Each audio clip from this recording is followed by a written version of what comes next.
Өзбекстандын биринчи президенти Ислам Каримовдун эң коркунучтуу нерсеси, бул өзү айтып атат. Мен корккон нерсе, негизи эле суроо пайда болот. Адамдын корккон нерсеси эмне десеңиз, саткындык дейт да. Бүгүн саткындар өтө көбөйдү. Мисалы, мурдагыларды эле салыштырып көрө турган болсок, көчөдө өтө катуу урушушат эле бири-бирин. Достор да урушуп, эртеси күнү жарашып, сонун эле чайканада дос болуп жүргөнүн көрөт элең да. Жазып коюу, артасынан кат жазуу, милицияга заявка жазуу, башка деген чүйлүктөр жок эле. А бүгүнчү? Бүгүн бир кичинекей баягыдакай эмне дейт, жүрөкчөнү мындакай басып, нравится үчүн шортасын чыгып көчөгө чыгып кетип атат, интернетке чыгып кетип атат. Бүгүн эркектер ошондой кылып атат. Эркек аялын, аялы эркегин сөгүп отурат. Атайын ошондой бирдакай жүрөк чалыш үчүн. Намыс деген түшүнүк калбады. Саткындык ар бир кадамда. Бирөөгө катуураак сүйлөй албайсың. Мурда биз жаш балдар көчөдө кетип атсак, салам бербей калсак, көрбөй, байкабай калсак, неге учурашпайсың деп аксакалдар кайрадан өтүп учураштырат эле. Бүгүн жаштар кандай кыла албайсың?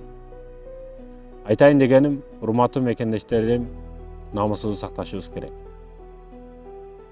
Бул реал жашоодо дагы, бул интернет жашоосунда дагы. Бүгүн интернетте бактылуулар көбөйүп кетти. Байраңдап, сайраңдагандар көбөйүп кетти. Гүл берүүлөр, аялына машина берүүлөр, же аялы эрине экинчи аял подарка кылгандар, баягыдакай коробкасын мындай кесип кетсе, ичинен бир кыз чыгып келет.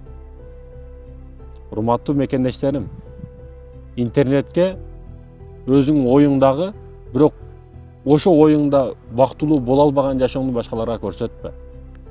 Бүгүн ошо баягыдакай эркектер көбөйдү, дайюс эркектер, аялын реклама кылып чыгаргандар. Көкүрөгү ачык, жоон саны ачык, бүт жери ачык, реклама кылып жашатып атат да интернетте. Ошонун аркасынан нан таап атат. Кандай намысың жок сен? Бизди аялдар көрөт да жалаңдап коет да. О, интернет аркасында билбейсиң сени, телефондо ким карап отурат, не кылып отурат, кандай максатта көрүп атат. Сен бул жерде жакшы маданияттуу адам болуп да чыгара бересиң. Бирок ал жерде арак ичип алганы бар, наркоманы бар интернеттин аркасында. Ар бир адамда телефон. Жаш баласы бар, бою жетили элек балдар бар. Ошондуктан негизги маселе ойлонушубуз керек. Дайюс болбошубуз керек. Чындап саткындык бул өтө жаман нерсе. Алыңда жүрөт, наныңды жейт, тузуңду жейт, бүт сырыңды айтасың, ишенесиң ага. Анан карасаң эле сен тууралуу маалымат бүт баарына жетип бүткөн болот да. Умар ибн Хаттаб мусулман болот. Эсиме түшүп кетти. Андык аттарын эстей албайм, бирок Умар ибн Хаттабтын бир окуясы бар. Мусулман болгондон кийин кантип эми ушуну жаяйын? Мусулман болгонум деп эми күчтүү адам да.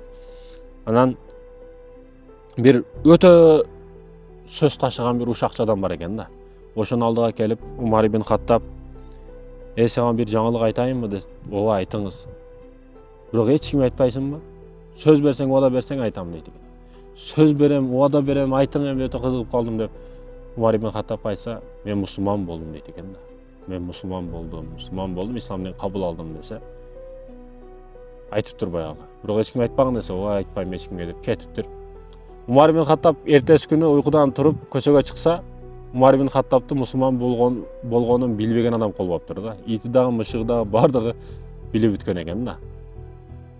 Сөзгө бекемдик, сөздү сактап калуу, сырды сактап калуу бул өтө кыйын маселе.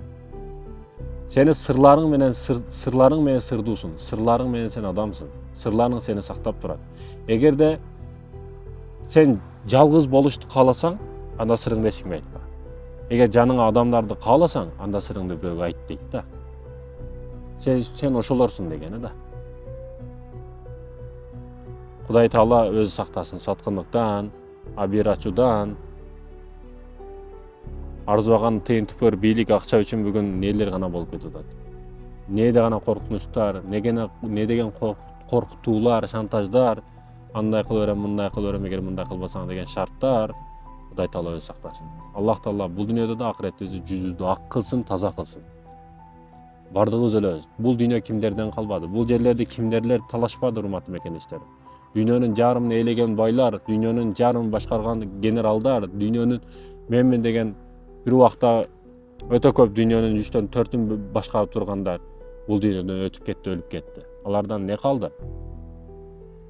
Ошондой экен бул жерлер бардыгыбыздан калат. Өкүнүчтүүсү сыноо дүйнөсүндө акча деп эмес, Аллах деп өтөйлү.